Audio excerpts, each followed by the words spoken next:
नमस्कार दोस्तों, स्वागत है आपका मेरे चैनल गोविंद गोपाल में। फिर से एक बार दोस्तों इस वीडियो में छोटी सी अपडेट लेके आए हैं। जल्द से जल्द आपको बता देते हैं, वो है जनगणना मानदेय को लेके। जनगणना मानदेय आपको कब तक मिलेगा, इसको लेके आपके मन में प्रश्न आता तो होगा, लेकिन ये बता दें कि जनगणना मानदेय की अंतिम तिथि निर्धारित कर दी गई है। जी हाँ, अब आपके खाते में जनगणना का मानदेय 15 अगस्त तक आना ही आना है। 15 अगस्त से पूर्व खातों में मानदेय ट्रांसफर करने की जिम्मेदारी संबंधित अधिकारी को दे दी गई है, और यदि उस तारीख तक नहीं होता है तो ये उनकी जवाबदेही होगी। कुल मिला के 15 तारीख तक सभी कार्मिकों का पहले चरण का जनगणना का भुगतान हो जाएगा। आपको पता ही है कि जनगणना मानदेय के लिए आपके मकानी सूचीकरण के लिए आपको 9,000 रुपये तो आपका मानदेय है ही, साथ ही प्रशिक्षण भत्ता जो है 1,200 रुपये वो भी आपको मिल जाएंगे। 1,200 रुपये करीब आपका जो है प्रशिक्षण का भत्ता मिलेगा। कुल मिला के 10,200 रुपये आपके खाते में आएंगे, और वो 15 अगस्त से पहले आएंगे। लेकिन जब BLO ने कभी ये नहीं सोचा कि SIR की अंतिम तिथि क्या है, उसने जल्द से जल्द काम खत्म करके शासन का प्रशासन का नाम ऊंचा किया है। तो हमें उम्मीद है कि अधिकारी भी अपनी इस अंतिम तिथि का इंतजार ना करते हुए जल्द से जल्द सभी कार्मिकों के खाते में मानदेय जारी कर देंगे। लेकिन समस्या यहाँ आती है कि उनकी तरफ से देर नहीं होगी, देर होगी हमारी तरफ से। यदि हमारे कोई ऐसे बैंक का कागज़ वहाँ नहीं पहुँचा हुआ, यानी अपना खाता संख्या अगर आपने वहाँ पर नहीं दिया है, तो किसी के भी खाते में पैसा नहीं आएगा। तो ये सुनिश्चित होना ज़रूरी है कि सभी के खाते वहाँ पर उपलब्ध हों, तभी वो एक साथ ही सभी का पैसा ट्रांसफ़र करेंगे। तो इसकी भी जानकारी आपको रखनी होगी।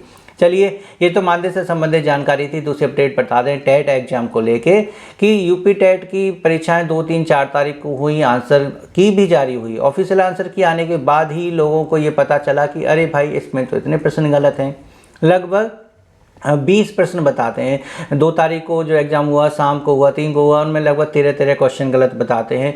अलग अलग विषय के हैं, लेकिन उनको लेके हम बात नहीं कर रहे हैं। हम बात कर रहे हैं ये कि लगभग मान के चलिए कि अगर 20 प्रश्न गलत आए हैं, जिनके उत्तर गलत दिए गए हैं, तो आयोग ये कह रहा है कि हम उनको सही मान के आपको अंक दे देंगे। हम शिक्षार्थियों के हक में, अभ्यर्थियों के हक में, अधिकार में ये उनको क्वेश्चन के नंबर दे देंगे। उन्होंने कहा है कि यदि 150 क्वेश्चन में से 130 प्रश्न सही हैं, 20 गलत हैं, तो हम 130 को ही 150 मान के उनकी मार्किंग कर देंगे।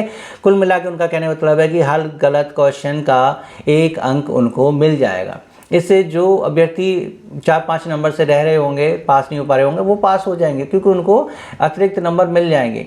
बात यहाँ पे आती है, देखिए सोचने वाली बात है कि ये जो यूपी टेट एग्ज़ाम हुआ है, इसमें ज़्यादातर शिक्षक बैठे हैं, कार्यरत शिक्षक बैठे हैं, जो सुप्रीम कोर्ट के आदेश के अनुसार अपनी योग्यता साबित कर रहे हैं कि हम बच्चों को पढ़ाने लायक हैं या नहीं हैं। नहीं होंगे तो फिर हम जो है सेवा से बाहर कर दिए जाएंगे। तो शिक्षक अपनी योग्यता साबित करने के लिए टेट का एग्ज़ाम भी दें।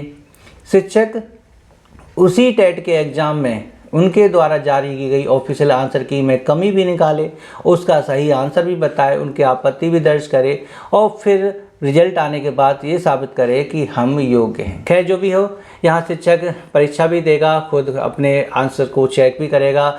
एग्जामिनर को भी बताएगा कि तुमने गलत चेक किया है, इसका सही आंसर ये है।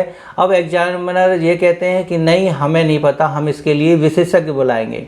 अब भाई, चक्रीय चतुर्भुज के सम्मुख कोणों का योग 180 होता है, इसके लिए किस विशेषज्ञ की आवश्यकता है?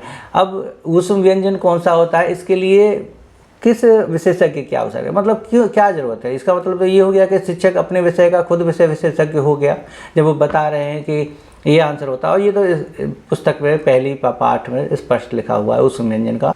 खैर, जो भी अपडेट है, आज इन दोनों अपडेट के साथ हम अपनी वीडियो यही ख़त्म करते हैं। नेक्स्ट वीडियो में हम आपको बताएंगे एक डियर योजना के बारे में, जो सरकार ने अभी हाल ही में शुरू की है।